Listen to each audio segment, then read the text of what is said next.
आप सबको सूचना दी गई थी कि आज हम सब विद्यालय प्रांगण के ग्राउंड पर मद्य निषेध कार्यक्रम हेतु एकत्र होंगे और मद्य निषेध के लिए हम सब संकल्प लेंगे, अपनी प्रतिबद्धता को हम लोग मजबूत करेंगे। बच्चों, आज का दिन खास दिन है, विशेष दिवस है, ये स्पेशल डे है कई मायनों में। आज कॉन्स्टिट्यूशन डे भी है, संविधान दिवस है, 26/11 की वर्षी का डेट आज ही है और अपने बिहार में मद्य निषेध दिवस भी आज ही है। आप सब जानते हैं कि समाज में बुराइयों की भरमार है, बहुत सारे इविल्स हैं और उन बुराइयों को दूर करने के लिए बहुत बड़े बड़े आंदोलन हुए और आंदोलन का मार्ग भी बहुत लंबा रहा। किसी भी बड़े काम के लिए जब आंदोलन किया जाता है, जन जागृति लाई जाती है, उस बुराई को समाज से जड़ से उखाड़ने का काम किया जाता है, तब वो मार्ग आसान नहीं होता। मार्ग में बहुत सारी बाधाएं आती हैं, कठिनाइयां आती हैं, सफर लंबा होता है। इस आंदोलन में भी, शराब बंदी के जागरण में भी हमारा मार्ग आसान नहीं है, लेकिन हमें थकना नहीं है और रुकना नहीं है और अपने लक्ष्य को पाना है और शराब मुक्त बिहार बनाना। बच्चों, आप सबने पढ़ा होगा, अंग्रेजों से जब हमारी लड़ाई हुई थी, स्वतंत्रता का आंदोलन हुआ था, तो आंदोलन बहुत लंबा हुआ था। न जाने अनगिनत लोग उस आंदोलन में शहीद हो गए, अपने जीवन का बलिदान कर दिया था, तब जाकर के हम स्वतंत्रता की खुली हवा में सांस ले सके। आज से वर्षों पहले समाज में नारी शिक्षा पर रोक थी, वुमेन एजुकेशन पर रोक थी। एक आंदोलन हुआ और आंदोलन का प्रतिफल हुआ कि आज पूरे देश में नारी शिक्षा लागू है, वुमेन एजुकेशन लागू है, सब महिलाएं, सब बालिकाएं पढ़ सकती हैं। ये उदाहरण है आंदोलनों का। विकृतियों में चाइल्ड मैरिज था, बाल विवाह था, रीविडो मैरिज का सवाल था। देश के बुद्धिजीवियों ने, समाज सुधारकों ने एक आंदोलन चलाया और इन कुरीतियों को समाज से दूर किया। अभी वर्तमान संदर्भ में हमारे सामने ये सबसे बड़ी कुरीति है शराब। ये लिकर वाइन प्रतिदिन न जाने अनगिनत घरों में शराब का दुष्परिणाम देखा जा रहा। जिस परिवार में शराब की पहुंच है, उस परिवार के बच्चे नष्ट हो रहे हैं, परिवार उजड़ रहा है, आशियाना उजड़ रहा है। इसलिए जरूरी है कि हम सब इस मामले पर गंभीर हों और अपने आप को प्रतिबद्ध करें कि हम शराब को टच नहीं करेंगे, किसी को शराब पीने नहीं देंगे। हम लोगों को समझाएंगे, अपने घरों में समझाएंगे, घरों से बाहर समझाएंगे। जहां कहीं भी हमें समय मौका मिले, हमें शराब के खिलाफ बोलना है और इसे एक मुहिम का रूप देना। मैंने कहा ना, संघर्ष की कहानी और संघर्ष की लड़ाई बहुत लंबी होती है। वर्ष 2016 में अपने बिहार राज्य में सरकार ने शराबबंदी कानून लाया और 2016 से आज हम 2021 के अंतिम चरण में है, आउट गोइंग स्टेज में है। इस छोटे से 4 वर्षों के काल में, 5 वर्षों के काल में शराबबंदी के खिलाफ जो हमारी लड़ाई थी, वो लड़ाई अपना रंग दिखा रही है।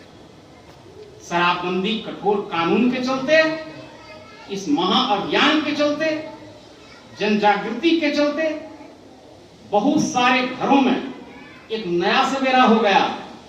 आप अनुभव कीजिए, अपनी नजरें दौड़ाइए, पता लगाइए। बहुत सारे घरों में शाम के वक्त कोहराम छिड़ा हुआ होता था। घर के कोई सदस्य शराब पीकर कोहराम करते थे, बच्चों से लड़ाई होती थी, महिलाओं से लड़ाई होती थी। शराब घरेलू हिंसा को बढ़ावा देता था, घरेलू हिंसा, होम वायलेंस होता था। इसमें कुछ हद तक कमी आई है, लेकिन पूर्ण रूप से इस पर विराम नहीं लगा। हम जब इस दिशा में आगे बढ़ेंगे, सतत काम करेंगे, तब इस पर पूर्ण विराम लगेगा।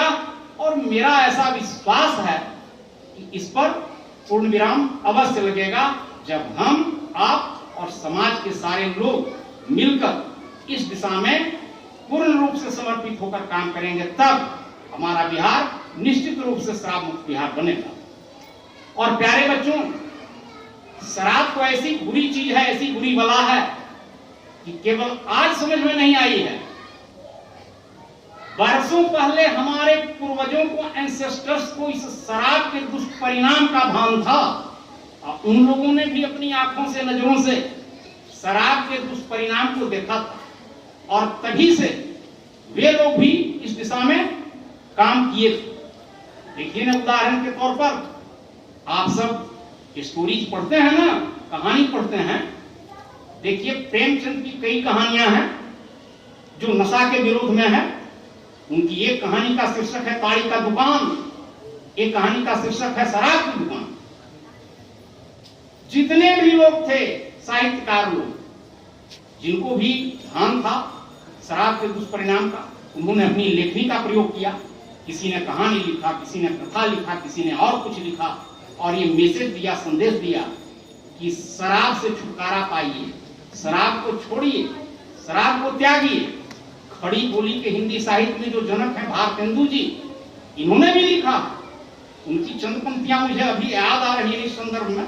उन्होंने लिखा था, प्यारे देशवासियों, शराब छोड़ो, शराब के जगह पर दूध पियो, दही खाओ, बटर खाओ, मिठाई खाओ। शाम के वक्त मेहनत मजदूरी करके उस पैसे को शराब में न उड़ाओ। हरी सब्जी ले जाओ बच्चों के लिए, बच्चों के लिए किताब ले जाओ, पेंसिल ले जाओ, पेन ले जाओ। ऐसा लिखा था उन्होंने।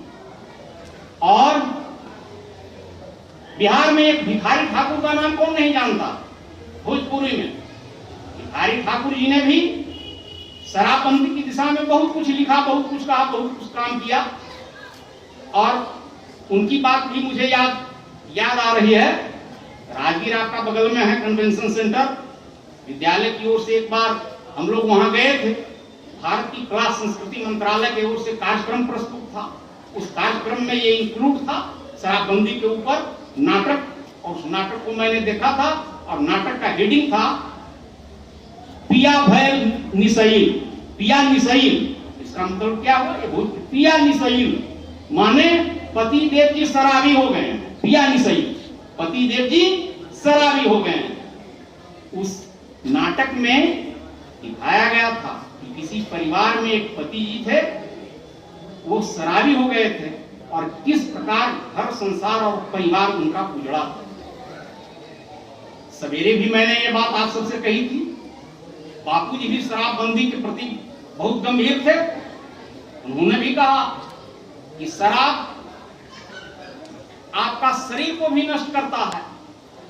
कोई संसार से गया उसका, और केवल वही नहीं गया, अपने घर परिवार समाज राष्ट्र सबको अहित करके गया।